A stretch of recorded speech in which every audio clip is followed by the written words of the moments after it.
సాయి భావన ఫిబ్రవరి 23. ఆరతి సాయిబాబా. భగవంతునికి ప్రతిరోజు ఆరతి ఇవ్వటం మన సాంప్రదాయం.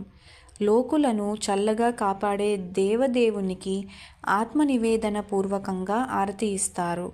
ఈ ఆరతిని భక్తులు శ్రద్ధతో భగవత్ స్వరూపంగా తలచి కనులకద్దుకుంటారు. షిరిడీలో బాబాకు రోజు 4 సమయాల్లో మంగళవాద్యాలను మోగిస్తూ కీర్తనలు పాడుతూ ఆరతులు ఇస్తారు.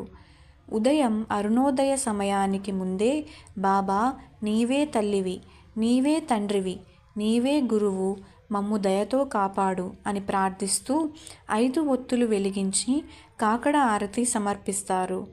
మధ్యాహ్నం వంటకాలన్నీ బాబాకు నివేదించి 5 ఒత్తులు వెలిగించి అఖండ ఆరతి సరిగ్గా 12 గంటలకు ఇచ్చి బాబా ప్రసాదం స్వీకరించటం జరుగుతుంది.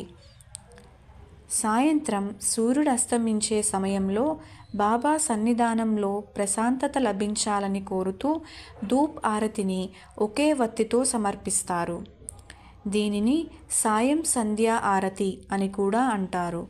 ఉదయం బాబా ఆశీస్సులతో భక్తలోకం తన కార్యక్రమాన్ని ప్రారంభించి రాత్రి దినచర్య ముగించుకొని ఏవైనా పొరపాట్లు జరిగితే మన్నించమని ప్రార్థిస్తూ రాత్రి 10 గంటల వేళ ఇచ్చేది షేజ్ హారతి.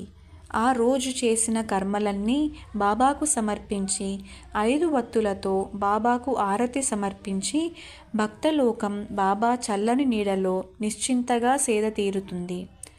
సహజ శాంతి కాంతితో వెలిగే బాబా ముఖం ఆరతి సమర్పిస్తున్న సమయంలో సూర్యచంద్రాగ్నుల దివ్య తేజాన్ని వెదజల్లుతూ లోక కళ్యాణానికి తన అభయహస్తం అందిస్తుంది.